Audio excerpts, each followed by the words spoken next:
So today I'm going to show you how I store my physical sewing patterns. So they're in a cupboard, just like so. And then this is what you have. Those are the sewing pattern magazines, right? And this is why I prefer the German issues, because of the binding. I can easily see what's what.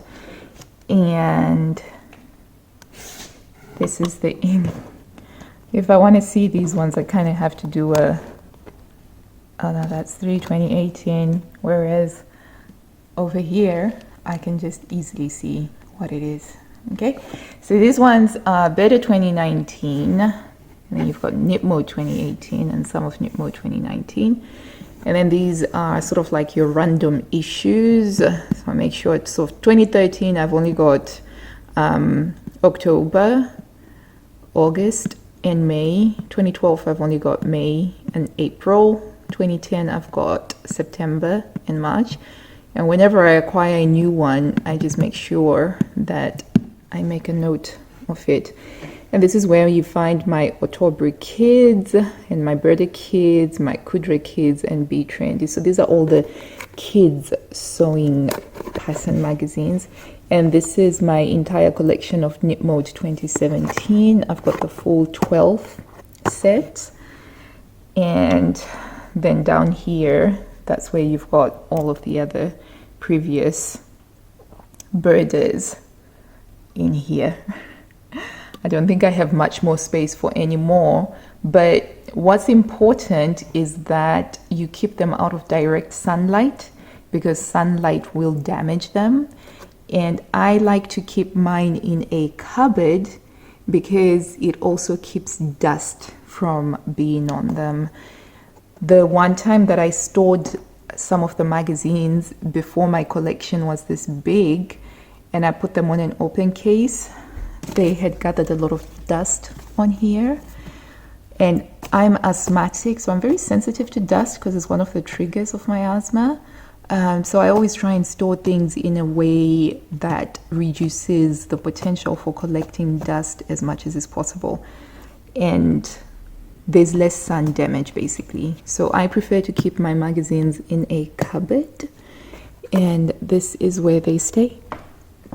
And these useful paper magazine holders, you can get these from IKEA. I bought mine from IKEA, and they come in different sizes as well.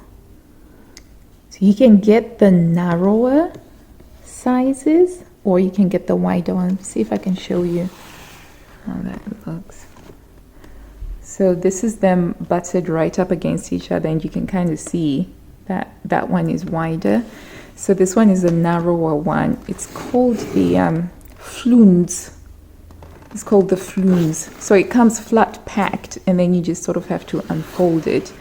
But yeah, so this is where I store my sewing pattern magazines. What else you can do with the Floons is that you can go really fancy with them, and you can decorate them. This is a sample wallpaper. So I just go to a DIY store and I spend a little bit of time walking through the wallpaper section, picking out the bright floral wallpapers and getting the samples. And I do things like this with the samples. So I just wrapped this up, glued it on, and taped it under. And it's very pretty to look at. And there we go. I didn't label this one because this is where my La Maison Victor, Mozart Travail, my image, OTTOBRE Women's, and various other ones, which I'll show you in another time soon. Right, so that is a tip on how to stow your sewing pattern magazines away from sun so that they don't get damaged and lose their value, and away from dust, because I don't think anybody really likes dust, to be fair. I hope you found this video useful and that you enjoyed it. Please do give it a big thumbs up down below. If you haven't already, subscribe. I put out new sewing related content every week. And until I see you next time, Happy sewing. Bye.